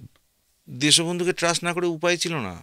মানে গান্ধীজির এখানে মানে দোকান খোলার জায়গা ছিল না সেই সময়, যদি দেশবন্ধু না থাকতো। সম্ভবত কারণ দেশবন্ধুর কাছে পাঠিয়েও তো ছিলেন গান্ধীজি সুভাষচন্দ্র। দেশবন্ধুর কাছে না পাঠালেও সুভাষচন্দ্র মানে দেশবন্ধুর কাছেই তো আসতেন।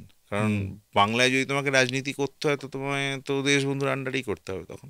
কিন্তু এটা গান্ধীজি খুব ভালো করে জানতেন যে সুভাষ বোস, মানে এইটা আজকে ধরো এখন অনেক বেশি লোকে জানতে পারেন সুভাষ বসুর জীবন সম্পর্কে জানতে গেলে অনেকে হয়তো বারবার এটা প্রশ্ন করতে পারেন যে কেন আপনারা সুভাষ বোস বলছেন, সুভাষচন্দ্র বলছেন, নেতাজি কেন বলছেন না? কারণ এই সময় তো তিনি নেতাজি হননি, নেতাজি তো একদম না, এটা তো 1941-এর পরবর্তী মানে ইভেন জার্মানি থেকে কিছুটা এবং তারপর জাপান যখন পৌঁছন তখন আরো বেশি তিনি নেতাজি, কিন্তু এই পর্যায়গুলো তিনি সুভাষচন্দ্রই। সুভাষ চার্লস টেগার্ডের ডায়েরিতে নেতাজি নামটা কোথাও নেই, না, মানে টিকাটের নোটে বা টিকাটের নোটে ফাইলে কোথাও নেতাজি নেই, সমস্তটাই মানে সব জায়গায় সুভাষচন্দ্র সুভাষচন্দ্রের কথাই আছে। আছে। হ্যাঁ, তো মানে এই যে এই জায়গাটাতে আমি একটুখানি আর একটু বিস্তারিতভাবে জানতে চাই যে বিপ্লবী কার্যকলাপ সম্পর্কে যখন সুভাষচন্দ্র বিভিন্ন ক্ষেত্রে অ্যারেস্ট হয়েছেন এবং তুমি যে চিঠি এইটা লিখছো যেটা সুভাষচন্দ্রের জেলের খাতা, মূলত মানে কোন কোন পার্টগুলো এখানে তুলে ধরেছো? এই জেলের খাতাটা খুব ইন্টারেস্টিং। মানে সুভাষচন্দ্র তখন মান্দালয়ে জেলে রয়েছেন, ঠিক আছে, এবং জেলে থাকা অবস্থায় তিনি নির্বাচন লড়ছেন। হুম, মানে 24 সালে তো অ্যারেস্ট এবং তারপর বিভিন্ন জেল ঘুরে আলটিমেট মান্দালয় জেলে পাঠানো হয়। হুম, 26 সালে তিনি ইলেকশনে দাঁড়াচ্ছেন জেলে বসে, হুম, এবং মানে ব্রিটিশ পুলিশ কোনো অবস্থাতেই চাইছে না যে ওটা করতে, কিন্তু লিগালি তো বাধা নেই। এবং ওনার মেজদা তো তার সবসময় তার পাশে, মানে তিনি একজন অত বড় একজন আইনজ্ঞ। এবং শরৎবাবু নিজে তখন মান্দালয়ে যাচ্ছেন, এই যমুনা দাস উমিচাঁদ যে কংগ্রেসের নেতা ছিল তাকে নিয়ে তিনি মান্দালয়ে যাচ্ছেন এবং সুভাষচন্দ্রের সঙ্গে কথা বলছেন যে এই ইলেকশনটা নিয়ে। এবং এখানে একটা এমন এমন মানে কথা উঠে এসছে, শৈলেন ঘোষাল বলে একজন দেশবন্ধুর খুব কাছের নেতা, তাকে মানে তাকে মানে ওখান থেকে টেলিগ্রাম করছেন সুভাষচন্দ্র, তার বাড়ি ছিল এই ডালিমতলা লেনে। তো আমরা মানে সেই ঠিকানাগুলো পেয়ে সেই জায়গাগুলো খুঁজতে গেছি, সেই জায়গাগুলো যে একদম একই রকম আছে, মানে আচ্ছা। সেই তো মানে এইটা তুমি যেটা বলছো মান্দালয়ে বসে তার লেখা, তো মান্দালয়ে বসে লেখা। তরুণের স্বপ্ন তো সুভাষচন্দ্র মান্দালয়ে বসেই লিখেছিলেন। হুম, হুম। তো সেখানে তো অনেক ওখানে কিছু ওটা, চিঠি মেনশন ছিল, হ্যাঁ, সমস্তটা তো নয়। হ্যাঁ, না, এইগুলো এটা এটা চিঠি নয়। প্রথমে বুঝতে হবে যে সুভাষচন্দ্রের জেলের খাতাটা কি। আচ্ছা। জেলের খাতাটা হচ্ছে একটা রিকুইজিশন বুক। হুম, এবং তাকে মানে তাকে ওখানে কোনো কিছু চাইতে হলে, সামান্য কিছু জিনিসও যদি চাইতে হয়, তাকে লিখে চাইতে হতো। জেলে বসে একটা খাতা থাকতো, যে খাতাটাতে তাকে লিখে ওটা পাস করতে হতো। সুইজ্যান যিনি ওখানকার অফিসার ছিলেন তার হাতে যেত। একটা জিনিস একটু মাঝখানে সরি ইন্টারাপ্ট করলাম, হ্যাঁ, একটু হ্যাঁ, মেনশন করে দিই হ্যাঁ। দর্শকদের যে মান্দালয়টা ঠিক কোথায় এখনকার বর্তমান, তাহলে লোকে বুঝতে পারবেন যে কত কোথায় পাঠানো হয়েছিল সুভাষচন্দ্রকে। হ্যাঁ, মানে মান্দালয়ের জেলটা কিন্তু মানে আন্দামানের থেকে খুব একটা কম নয়। মানে ওখানে যা মশার উপদ্রব। মানে তখনকার দিনে মানে আজকের যে হ্যাঁ, মায়ানমার বা বার্মা তখনকার দিনে, হ্যাঁ, তখন একটা জঙ্গলের দেশই ছিল, মানে হ্যাঁ, জঙ্গলের জঙ্গল। তবে তার আশপাশে মানে যেমন রেঙ্গুন লিটারারি সোসাইটি, কোথাও কোথাও এরকম একটাই ভাবে হয়েছে, মানে হ্যাঁ। জনপদও গড়ে উঠেছিল আজও তো তার নর্থ ইস্ট আশপাশে। ততটাই হয়ে রয়েছে। হ্যাঁ, ততটাই মানে দুর্বোধ্য হয়ে দুর্বোধ্য, রয়েছে হ্যাঁ, বলতে দুর্গম। গেলে। দুর্গম, সেখানে গেলে দুর্গম ফিরে হয়তো আসা নেই, যায় না। হয়তো দুর্গম নেই, কিন্তু দুর্বোধ্য এখনো আছে। মানে মানে না, যদি কালচার। খুব আমি সিম্পলি যদি হ্যাঁ, আজকে বলি, ধরো যদি আমরা মানে সড়ক পথটা বন্ধ করি, খুব ছোট্ট একটা সড়ক পথ, ফ্লাইট ছাড়া সেরকম যাতায়াতের কমিউনিকেশন কমিউনিকেশন একদমই নেই। ঠিক। তাও জাহাজে তো এখন লোক যাতায়াত করেনি না, হ্যাঁ, হ্যাঁ, নয় ফ্লাইট নয় ট্রেন বা বাস। হ্যাঁ, ওই রুটটা যদি বন্ধ করে দিই, তুমি নর্থ ইস্টের যে পোর্শনটার কথা আজকে দেখো, ইভেন আজ যদি ওয়েস্ট বেঙ্গলের শিলিগুড়ি বন্ধ হয়ে যায়, তাহলে সম্পূর্ণ নর্থ ইস্ট এবং তার সাথে সাথে এই দিকগুলো কিন্তু বন্ধ হয়ে যাচ্ছে, একদমই, একদম। আবার ওই দিক দিয়ে আসা যাওয়া করতে হবে। হ্যাঁ, এবং তুমি তাহলে আরেকটা জিনিসও ভাবো তার আশপাশে, যে ওই সময় একমাত্র কমিউনিকেশনের জায়গা ছিল চিঠি। এবং সেই চিঠিটাও কিন্তু ব্রিটিশ সেন্সরশিপের বাইরে যাবে না। কিন্তু তুমি ধরো যেটা বলছো যে বিভিন্ন বিভিন্ন জিনিস চাওয়া বা বাইরে কারোর সাথে কথা বলা, সেগুলো তো বিভিন্ন ক্ষেত্রে ইন্টারসেপ্ট হয় বা মানে জেলের যে নিয়ম রয়েছে সেগুলো দেখে কোনটা কাটবে, প্রথমে জেল কাটবে, হ্যাঁ। তারপরে ইন্টেলিজেন্স কাটবে, মানে আইবি ব্রাঞ্চ কাটবে, সেগুলো কাটার পর যেটুকু রয়েছে এখানে এখানে এখানে সেরকম। তুমি যখন এই পয়েন্টটা তুললে তাহলে বলি, এটা খুব ইন্টারেস্টিং ব্যাপার। সুভাষচন্দ্র সুইজান যিনি অফিসার তাকে লিখছেন যে আমি একটা টেলিগ্রাম পাঠিয়েছিলাম এবং আমি হিসাব করে দেখেছি যে আমার খরচ হওয়া উচিত 6 টাকা মানে 12 আনা, সেটার খরচ পড়া উচিত, কিন্তু আমি দেখলাম আমার কাছ থেকে কাটা হয়েছে 5 টাকা 12 আনা। মানে জেলে থাকলে তখন যে টাকা কিছুটা পাওয়া যেত, প্রত্যেক বন্দি স্টেট প্রিজনাররা পেত, সেই টাকার থেকেই এই ধরনের টাকাগুলো মানে ডিডাক্ট করা হতো। তো বলছে প্রথমে ভেবেছি হয়তো যে মানে টেলিগ্রাম ব্যবস্থায় কিছু চেঞ্জ এসছে তার জন্য কম নয়, পরে বুঝতে পারলাম যে আমার লেখা থেকে কিছু শব্দ কাটা হয়েছে এবং আমাকে জানাও যে কোন কোন শব্দ, কারণ হচ্ছে তখন তো 26-এ ইলেকশনে তিনি দাঁড়িয়েছেন, তো তিনি যে কথাগুলো লিখছেন তার মধ্যে যদি মানে ওরা মনে করে সেরকম শব্দ কেটেও দিয়েছে।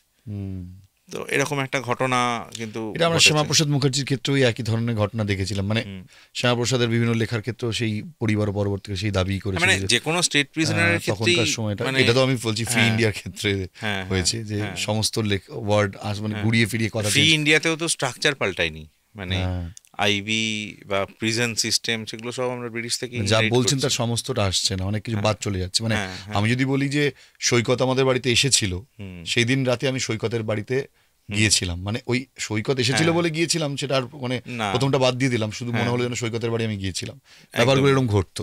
একদমই তাই। মানে সে জিজ্ঞেস করছে যে এখানে 16 নম্বর শব্দটা তোমরা কেটেছো, তোমরা কেন কেটেছো আমাকে জানাও। আমি তাহলে আরো কিছু শব্দ কেটেছো, আমি বুঝতে পারছি যে আরো কোন কোন অবজেকশনেবল শব্দ আছে, সেগুলো দিয়ে আমি আরেকটা টেলিগ্রাম পাঠাবো। তো সেখানে চিঠিগুলোর মধ্যে কোন ধরনের চিঠি পাচ্ছ, মানে লেখা পাচ্ছ? এখানে যেটা দেখা যাচ্ছে মূলত যে মানে মানে পুলিশকে ব্যতিব্যস্ত করে তুলেছিল সুভাষচন্দ্র। মানে গোটা ভারতবর্ষের যে বিভিন্ন লাইব্রেরি, বিভিন্ন সোসাইটি, সেখান থেকে বইপত্র আনিয়ে আনিয়ে মানে একই একই দিনের চিঠিতে বলছে উৎকলমণি গোপবন্ধু দাস মানে উড়িষ্যার, ঠিক আছে, তার কাছ থেকে অমুক বইগুলো আসার কথা, সেগুলো এসছে কিনা দেখো, যদি না থাকে তাকে কমিউনিকেট করো, ঠিক আছে। আবার ওইদিকে বলছে রেঙ্গুন লিটারারি সোসাইটি, তাদের থেকে এই বইগুলো আনিয়ে দাও, ঠিক আছে। মানে বুঝতে পারছি, মানে গোটা ভারতবর্ষের বিভিন্ন জায়গায় মানে দেখে মনে হবে মানে পুলিশের আর কোনো কাজ নেই, পুলিশের কাজ হচ্ছে সুভাষচন্দ্রকে বই সাপ্লাই করা। মানে সেটা পুলিশ কেনই বা করছিল? মানে পুলিশের করতে বাধ্য, কারণ তুমি একজনকে স্টেট প্রিজনার করেছো। আর 5টা ধরো প্রিজনারের থেকে সবাই সুভাষচন্দ্রের মানে একটা ওয়েট তো অনেক বেশি ছিল, সেটাও ছিল। এবং সুভাষচন্দ্র অসুস্থ হয়ে পড়ছিলেন ওই পরিস্থিতিতে, এবং ওনার মানসিক বা শারীরিক যদি কোনো ক্ষতি হয় তার জন্য লায়াবল থাকবে গভর্নমেন্ট। ওনার ওইখানে কি রোগ হয়েছিল? ওখানে মানে জ্বর আর কি, যেটা ওখানে সবারই মূলত হয়, মানে মান্দালয়ের ওই অস্বাস্থ্যকর পরিস্থিতির জন্য আর কি। সেরকম। আচ্ছা, আমি একদিন জানতে চাই এই প্রসঙ্গে, সুভাষচন্দ্রের উপর কখনো সে অর্থে টর্চার হয়েছে? ভয়ানক টর্চার হয়েছে, মাথা ফাটিয়ে দেওয়া হয়েছে 1930 সালের সময়। তখনও তো টেগার্টি পুলিশ কমিশনার সোমদত্ত বলে একজন পাঞ্জাবি একজন অফিসার ছিলেন, যিনি মেরে সুভাষচন্দ্রের মাথা ফাটিয়ে দিয়েছিলেন। এর কি জেলে না কোনো সভা সমাবেশ?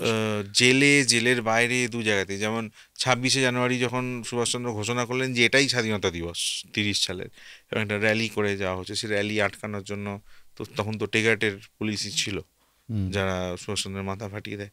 এবং জেলের ভেতরেও তার উপর মানে প্রচণ্ড রকম টর্চার, যার একরকম প্রতিশোধ নেওয়ার জন্যই মানে বিনয় আরও মানে ব্যগ্র হয়ে উঠলো।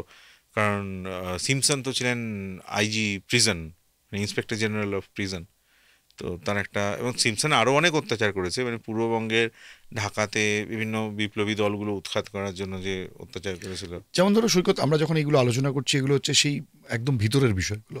আমরা সুভাষচন্দ্র সম্পর্কে আলোচনা করতে গিয়ে বেশিরভাগই আমরা অ্যাটলিস্ট উইকিতে যেমন দেখি লেখা থাকে যে সুভাষচন্দ্র এত সালে জন্মেছিলেন, এত সালে আইসিএস পাস করেছিলেন, এত সালে এসেছিলেন, একটার পর তার কবে প্রেসিডেন্ট হলেন, তার আগে মেয়র হলেন, এবং ফাইনালি তিনি বাইরে চলে গেলেন। কিন্তু এই যে বাইরে চলে যাওয়া এবং তার আগে তিনি আইসিএস পাস মানে আইসিএস ত্যাগ করে দেশে ফেরা, এর মাঝের যে বিশাল কর্মকাণ্ডটা, যেটা অ্যাকচুয়ালি নেতাজি তৈরি করেছিল, মানে যে কর্মকাণ্ডগুলো, তারই পার্ট হচ্ছে আজকে আমাদের আলোচনাটা। একদমই যে তার মানে একদমই তাই। সামান্য মনস্তত্ত্ব কিভাবে তৈরি হলো, মানে এক একটা এমন ঘটনা যার মধ্যে দিয়ে আগুনে পুড়তে পুড়তে পুড়তে পুড়তে একজন নেতা তৈরি হলেন।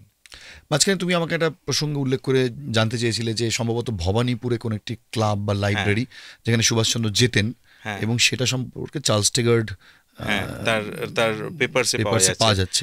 এটা 30 সালের রেফারেন্সে আছে, 24 সালের রেফারেন্সেও আছে। সেটা হচ্ছে কিন্তু মানে এই যে সুভাষচন্দ্রের নিজস্ব একটা দল ছিল, মানে বিপ্লবী দল ছিল, যাদের মেইন কাজটা ছিল হচ্ছে অনুশীলন আর যুগান্তরের মধ্যে যে সমন্বয় তৈরি ডিসপুট, করা। সেই ডিসপুটটাকে মিটিয়ে দেওয়া। মানে দেশবন্ধু তখন নেই, দেশবন্ধু মারা গেছেন, কিন্তু দেশবন্ধুর যে মিশনগুলো ছিল সেই মিশনগুলো কিন্তু সুভাষ বোস এবং তার আশপাশের যে লোকেরা, মানে এই জন্যই এরা কিন্তু কংগ্রেসের অন্যান্য ধরুন নির্মল চন্দ্র কন্টেম্পোরারি যে লিডার্সরা ছিলেন তাদের থেকে কিন্তু অনেক আলাদা, কারণ এরা কিন্তু বিপ্লবীদেরকে কংগ্রেসের ভেতরে নিয়ে চলছিলেন। তো এই সময় ভবানীপুরে মানে সুভাষচন্দ্রের একটা দল মানে তৈরি মানে ছিল আর কি সেই সময়, যে দলে কিরণ দাস ছিলেন, যতীন দাসের ভাই কিরণ দাস, হুম এবং এরকম আরও অনেকে ছিলেন। হুম তো যখন যতীন দাস মারা গেলেন, হুম মানে জেরে 63 দিন অনশন হলো, অনশনে মারা গেলেন, হুম তার ডেড বডি কলকাতায় নিয়ে আসা হলো। হুম সুভাষচন্দ্র সেই যে বিরাট প্রসেশন করলেন, এবং শেষে এরকম হয়েছিল মানে সুভাষচন্দ্রের কাঁধে মাথা রেখে কিরণ দাস কাঁদছে যে এটা তো মানে এটা কি হলো, মানে তো আমি মানে আমারই তো যাওয়ার কথা ছিল, মানে মানে কিরণ দাস অনেক বেশি অ্যাক্টিভ ছিল ওই ওই গ্রুপটার মধ্যে, সুভাষচন্দ্রের নিজস্ব যতীন গ্রুপে। দাস কি এর পার্ট ছিলেন কোনোভাবে? হ্যাঁ, যতীন এরই দাস, পার্ট হ্যাঁ ছিলেন, একদমই। এই দলেরই পার্ট হ্যাঁ, ছিলেন? যতীন দাস তো বেঙ্গল ভলেন্টিয়ার্স, মানে বেঙ্গল পরবর্তী ভলেন্টিয়ার্স। সময় বেঙ্গল ভলেন্টিয়ার্স যখন হ্যাঁ, করলেন তখন অ্যাড হলেন। 24 সাল থেকেই এই দলটা আস্তে আস্তে বাড়তে বাড়তে গেছে ভবানীপুরের এখানে, মানে এই জায়গাগুলো বিভিন্ন মানে আড্ডার জায়গা, সেই জায়গা থেকে আস্তে আস্তে আস্তে একটা করে গ্রুপ তৈরি হয়, ইয়ং মানে অ্যাসোসিয়েশনের মধ্যে দিয়ে তৈরি হয়। যখন টাকা চলে এলো এই গ্রুপ মানে কংগ্রেসের এই ফ্যাকশনটার হাতে, সুভাষচন্দ্রের এতে, তখন মানে কর্পোরেশনের থ্রু দিয়ে, স্বরাজ্য দলের থ্রু দিয়ে, তো সেই টাকাটা সুভাষচন্দ্র ইনভেস্ট করতে শুরু করলেন বিভিন্ন ইউথ অ্যাসোসিয়েশনে, মানে টাকা দিতেন ইউথ অ্যাসোসিয়েশন, মানে বিভিন্ন ক্লাবে টাকা দিতেন। তো সেই করতে করতে ভবানীপুরের ওই অঞ্চলটাতে মানে তার নিজস্ব লোকেরা আস্তে আস্তে মানে জড়িত হতে শুরু করলো।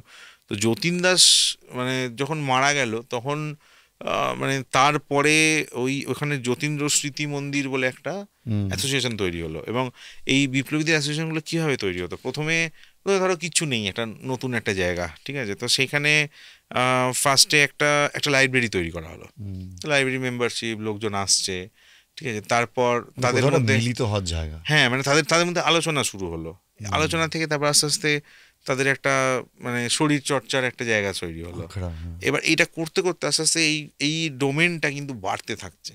তো বাড়তে বাড়তে বাড়তে একটা গোটা অ্যাসোসিয়েশন তৈরি হয়ে গেল। তো ওইভাবেই চট্টগ্রাম তৈরি হয়েছে। মানে আমি যতীন দাস প্রসঙ্গটা এই কারণেই হুম। আনলাম, কারণ যতীন দাসের নামেই ওই ওই ওই জায়গাটার জায়গাটা, যতীন দাস পার্ক, না আমি ওই ওই অঞ্চলটার, লাইব্রেরিটা যেটা তৈরি হ্যাঁ করেছিল লাইব্রেরিটার নাম যতীন্দ্র স্মৃতি মন্দির। মন্দির, হ্যাঁ। এবং এরকম আরো অনেক লাইব্রেরির কথা মানে পুলিশ রিপোর্টে পাচ্ছি, যেগুলোতে ডাইরেক্ট মানে টাকা এগুলো দিচ্ছে। অ্যাকচুয়ালি কি, মানে চার্লস টিগার্ডের পুলিশ চার্লস রিপোর্ট? টিকেটের সময়, হ্যাঁ police police report. Administrative report, মানে যেরকম হতো না সেই মানে ওখানে ওই ইয়েগুলো আছে, মানে দুটো সিংহ, যেটা আমাদের ইয়ের কি বলে ব্রিটিশ ক্রাউনের যে একটা সাইন, হুম ঠিক আছে, তো একদম রিপোর্টের ওপরে ওই সাইনটা দেওয়া, তার নিচে এরকম মানে সাল ধরে ধরে অ্যাডমিনিস্ট্রেটিভ রিপোর্ট অফ দ্য সেগুলো কি তুমি পুলিশ বইয়ে মেনশন কমিশনার। করেছো? এই বইটাতে নেই, এরকম আরও হুম প্রচুর জিনিস মানে আমি করে মানে ওখান থেকে পেয়েছি, এবং আরও চলছে। মানে অ্যাকচুয়ালি বিষয়টা কি, ওখানে এত জিনিসপত্র স্ক্যাটার্ড হয়ে আছে, এবং মানে কোথায় কোনটা থাকতে পারে, যেমন একটা পড়তে পড়তে খবর পেলাম হাউন্সলোতে ওখানে একটা ট্রেনিং ক্যাম্প তৈরি করেছিল টেগার্ট, লন্ডনের কথা হুম, বলছি। বুঝতে পেরেছি। এবং ওখান থেকে এখানে যে লোকজনকে যাদেরকে পাঠাবে, ডিপুট করবে পুলিশ মানে অফিসার হিসাবে, তাদের মনস্তত্ত্বটা ওখানেই যাতে তৈরি করা যায়।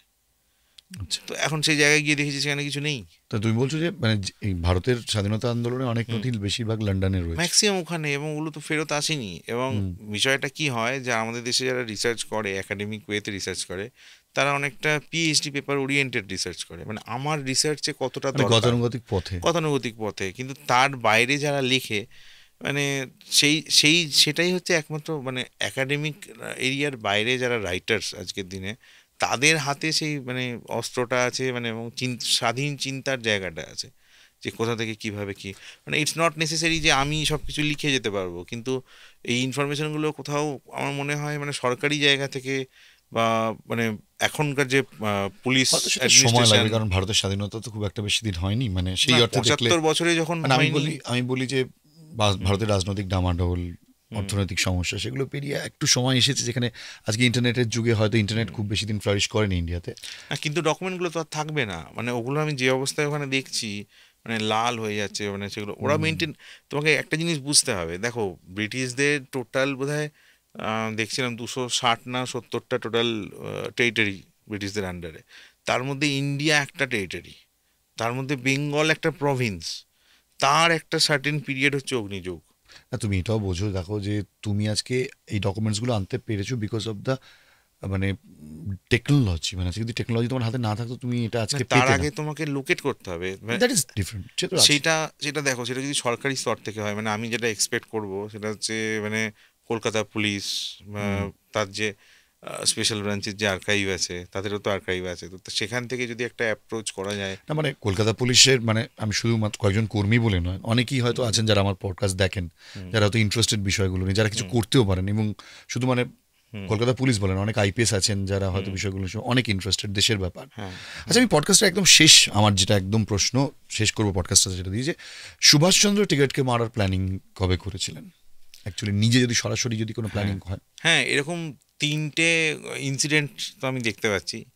একটা তো গোপীনাথ সাহার ইনফ্রাস্ট্রাকচারটা সম্পূর্ণভাবে হুম, সুভাষ বোস এটার সঙ্গে যুক্ত ছিলেন, যেটা দেখা যাচ্ছে, এবং পুলিশ এটা সাসপেক্ট করেছিল কিন্তু পায়নি তখন ধরতে।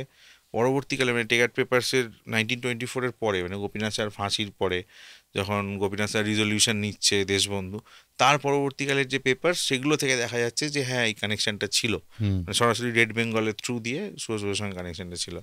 এছাড়া সান্তাহার বলে একটা স্টেশনে যখন টিগার নর্থ বেঙ্গল ট্রাভেল করছেন, সেরকম সময় পূর্ণদাসের যে শান্তি সেনা যে দল, তারা মানে ট্রেনটা উড়িয়ে দেওয়ার একটা মানে প্ল্যান করেছিল, কিন্তু টাইমিংটা টিগার চেঞ্জ করে নেয়, যার জন্য সম্ভব হয়নি। তাছাড়া এই যেটা বললাম যে চন্দ্রগ্রহণের রাত্রে যাতে পুলিশ কমিশনার বেরোয় বাইরে, তো সেখানে একটা অ্যাটেম্প নিয়েছিল টেগারকে মারার।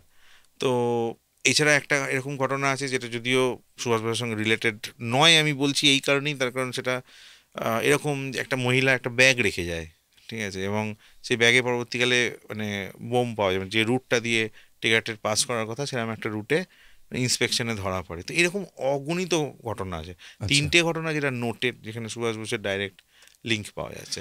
মানে আমি পডকাস্টটা একদম শেষ করবো, প্রায় এক হুম, ঘন্টা মানুষজন শুনলেন পডকাস্টটা আমার। হুম, যেহেতু গতকালের ফিল্মটার কথা আমি আবারও একটু হুম, উত্থাপন করি, এই গোটা প্রসঙ্গে দেখো চরমপন্থার বিষয়টা বারবার সামনে এসছে। হুম। আমি কালকে যে ফিল্মটি দেখছিলাম, যে চরিত্রের উপর বেস করে ফিল্মটি তৈরি করা হয়েছে, উষা মেহতা। উষা মেহতা, এবং সেখানে একটা কথা ওনারা পরিষ্কার বলছেন যে ওখানে দেখতে পাচ্ছেন যে ওনাদের দ্বারা, মানে কংগ্রেস রেডিওর দ্বারা উদ্বুদ্ধ হয়ে প্রচুর চরমপন্থীর জন্ম হচ্ছে গোটা দেশে, এবং সেটা হুম, তারা চেয়েছিলেন ইনডাইরেক্টলি। হুম, এবং যখন রামমনোহর লোহিয়াকে তিনি এই প্রশ্নটা করছেন যে এটা তো অন্যায় হুম, নয় কি, মানে গান্ধীজি তো এটা কখনো চাননি, হুম, তখন একটা ডায়লগ মেবি ফিল্মের খাতিরে ইউজ হয়েছে, বাট এটা ভীষণ ট্রুথ, মানে আমার পডকাস্টে এই কারণে এই লাইনটা ইউজ করছি। তিনি বলেছিলেন, মানে রামমোহন মনোহর লোহিয়া বলছেন যে মেবি গান্ধী, মানে গান্ধী হচ্ছেন ট্রুথ, উনি হুম। ঠিক, উনি ঠিক সত্য, কিন্তু সত্য সবসময় এরম এটা নয় যে ওটাই যে সবসময় ঠিক তা নয়। বেশ, আমি এই প্রসঙ্গে দুটো কথা বলবো। হ্যাঁ। একটা তো হচ্ছে এই এই বিষয়টা আমি যখন আমি এখনো দেখিনি ওটা, হুম, কিন্তু মানে দারুণ লেগেছে আমার প্রোমোগুলো দেখে। তো এই বিষয়টা নিয়ে আমি 2 বছর আগে মানে এই বিষয়টা নিয়ে করেছিলাম, মানে প্রচুর মানে পড়াশোনা ডকুমেন্টস করেছিলেন। ঘেঁটেছিলাম, পড়াশোনা করেছিলাম। কিন্তু আমার মানে মনে হয় এখনও বাংলায় হয়তো সেরকম সেই বিষয়গুলো নিয়ে লেখার জায়গা তৈরি হয়নি, মনে হয়েছে, সেই কারণে আমি লিখিনি। এটাকে বলতো কংগ্রেস ইল্লিগাল রেডিও ব্রডকাস্ট। হুম, তুমি যে কথাটা বলছো, মানে 42-এর আন্দোলন কোনোদিনই গান্ধীজির আন্দোলন ছিল না, ইউসুফ হুম, মেহের আলী প্রথম কল দিয়েছিল, এবং ইউসুফ মেহের আলী, ডক্টর লোহিয়া, এরাই ছিলেন হচ্ছে সারা ভারতবর্ষের ফেস। হুম, এবং এই সময়ের যে রেডিও মিটার্সগুলো, মানে কংগ্রেস, মানে এআইসিসিকে যখন এই প্রস্তাব দেওয়া হয় যে এরকম রেডিও ব্রডকাস্ট আমরা চারিদিকে করব, তো মানে এআইসিসি নিজস্ব তো রেডিও ইয়েতে ছিল, কিন্তু প্রত্যেকটা মানে কি কি বলা হবে সেগুলো স্যাংশন হয়ে আসতো। তো লোহিয়ার কথাগুলো এত মানে ডাইনামিক ছিল যে সেগুলো মানে কংগ্রেস ইল্লিগাল রেডিও ব্রডকাস্ট হিসাবে, মানে এআইসিসি সাপোর্ট করেনি, কিন্তু লোহিয়া থামেননি, তার নিজস্ব ইনফ্রাস্ট্রাকচার দিয়ে করেছিলেন। একটা ঘটনা যেটা সুভাষচন্দ্রের সঙ্গে রিলেটেড, আমি জানি না সিনেমাটাতে কতটা দেখিয়েছে, ডক্টর লোহিয়া একটা কথা গান্ধী সম্পর্কে বলতেন, যে গান্ধী বলতে অ্যাকচুয়ালি তার মধ্যে 3টে গান্ধী আছে, মানে ন্যায়াধীশ গান্ধী, মঠাধীশ গান্ধী। ন্যায়াধীশ গান্ধী মানে যিনি অ্যাডমিনিস্ট্রেশন বা ন্যায়ের দেখবেন। মঠাধীশ মানে যিনি আশ্রমী, মানে একজন ধর্মপ্রাণ মানুষের ইয়েতে গান্ধী। আরেকটা হচ্ছে যেটা মানে অবনত সমাজ, মানে নিচু শ্রেণীর মানুষ, মানে যাদের জীবনযাত্রা তাদেরকে বাঁচানোর যে গান্ধী।